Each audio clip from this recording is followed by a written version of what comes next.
9 برس پہلے سعودی سہارا، 9 برس بعد قطری سہارا۔ کالم نگار Syed Sardar Ahmed Pirzada, the first blind journalist of Pakistan, APNS best Urdu column award holder, روزنامہ نوائے وقت، مورخہ 25 نومبر 2016۔ ٹھیک آج ہی کے دن نواز شریف 7 سالہ جبری جلا وطنی کو توڑ کر 25 نومبر 2007 کو لاہور ایئرپورٹ اترے تھے۔ اس سے تقریباً 1 ماہ قبل بے نظیر بھٹو خود ساختہ جلا وطنی ختم کر کے وطن واپس آ چکی تھیں۔ نواز شریف کی زبردستی وطن واپس آنے کی کوشش کو روکنے کے لیے پرویز مشرف نے 5 دن پہلے یعنی 20 نومبر 2007 کو سعودی عرب کا اچانک دورہ کیا، جس میں انہوں نے سعودی حکام سے منت کی کہ وہ نواز شریف کو 10 برس کی مدت ختم ہونے سے پہلے پاکستان واپس آنے سے روکیں۔ اس پر سعودی حکام نے پرویز مشرف کو روکھا سا جواب دیا کہ اگر ڈیموکریٹک سوشلسٹ وومن لیڈر بے نظیر بھٹو کو واپس آنے کی اجازت مل سکتی ہے تو کنزرویٹو شریف کو بھی واپس آنے کی اجازت ہونی چاہیے۔ نواز شریف کی یہ واپسی ایک نئے نواز شریف کی آمد تھی۔ ان کی سیاسی شخصیت میں چند بنیادی خصوصیات کے علاوہ بہت کچھ تبدیل ہو چکا تھا۔ انہوں نے مفاہمت کی سیاست کی روش اختیار کی، جس کا اظہار پہلے بے نظیر بھٹو اور پھر آصف علی زرداری کے ساتھ تعاون کی شکل میں ہوا۔ نواز شریف 2008 کے عام انتخابات میں کاغذات نامزدگی جمع کرانے کے آخری دن سے 1 دن پہلے پاکستان پہنچے تھے۔ کچھ لوگوں کا خیال ہے کہ مسلم لیگ نون چند گھنٹوں کے مختصر وقت میں اپنے بہتر امیدواروں کو ترتیب نہ دے سکی، اس لیے پیپلز پارٹی انتخابات میں اکثریتی جماعت بن گئی، جبکہ اس کی وجہ یہ بھی ہو سکتی ہے کہ نواز شریف نے پیپلز پارٹی کے ساتھ مفاہمت کی سیاست کا راستہ اختیار کرتے ہوئے پیپلز پارٹی کو مرکزی حکومت بنانے کا راستہ دیا ہو۔ اپنی واپسی کے بعد نواز شریف اور شہباز شریف نے سیاست کے پتے ٹھیک ٹھیک پھینکنے شروع کیے۔ پہلے پیپلز پارٹی کی مشترکہ حکومت سے اتحاد ختم کیا، پھر ججوں کی بحالی کی وکلا تحریک کی قیادت میں شامل ہوئے۔ ساتھ ساتھ پرویز مشرف کو سیاسی ذلت کی گہرائیوں میں گرایا۔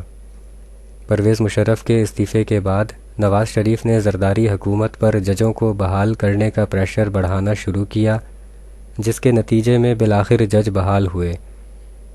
نواز شریف نے مزید سمجھداری سے سیاست کھیلتے ہوئے زرداری حکومت سے تیسری مرتبہ وزیر اعظم بننے پر آئینی پابندی کو ختم کرایا، جس کا براہ راست فائدہ اس وقت صرف نواز شریف کو ہی ہوا۔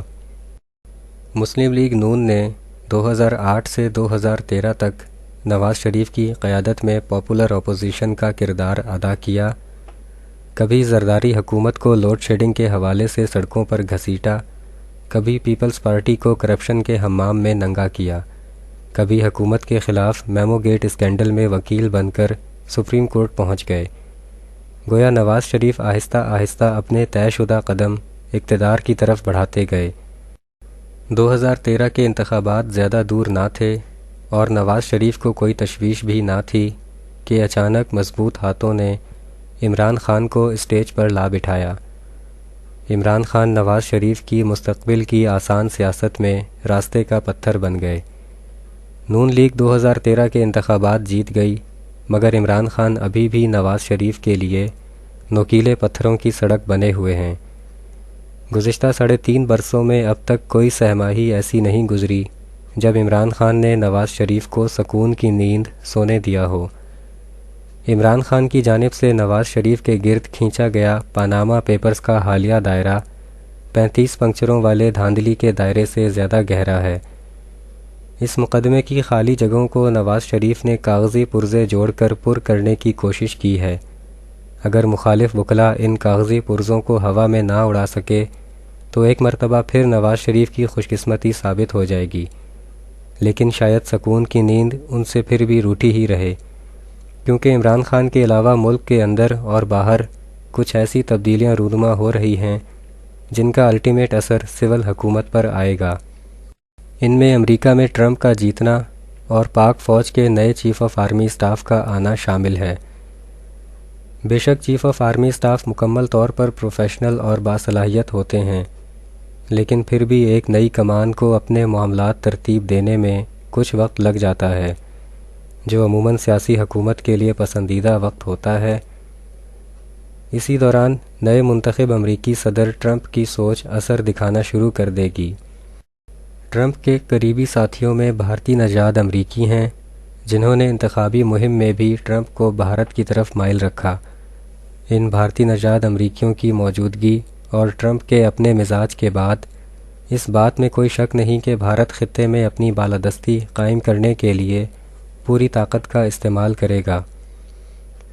بھارت کی بالادستی کے سامنے پاکستان سب سے بڑی رکاوٹ ہے۔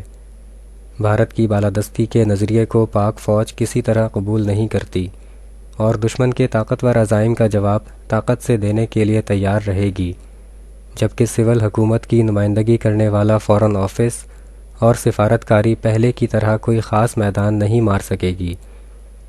دوسری طرف ٹرمپ کے ساتھیوں کا رویہ پاک فوج کے لیے تلخ ہوگا، جس کے اثرات سول حکومت پر آئیں گے۔ اس نازک صورتحال میں سول ملٹری ریلیشن میں پہلے کی نسبت بہت جلد مد و جزر آ سکتے ہیں، جو کہ سول حکومت کے لیے بہت کٹھن ہوں گے۔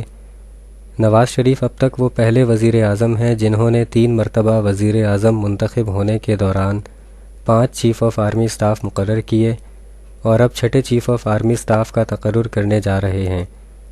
اس پر سب کا اتفاق ہے کہ اقتدار کے حوالے سے نواز شریف کی خوش قسمتی جوان رہتی ہے، لیکن کیا خوش قسمتی بھی بوڑھی ہو کر مدھم نہیں پڑ سکتی؟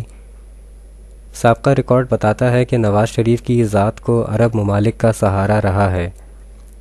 9 برس پہلے وہ سعودی عرب کے سہارے وطن واپس آئے، کیا اب 9 برس بعد قطری شہزادے کا خط ان کا سہارا ہوگا؟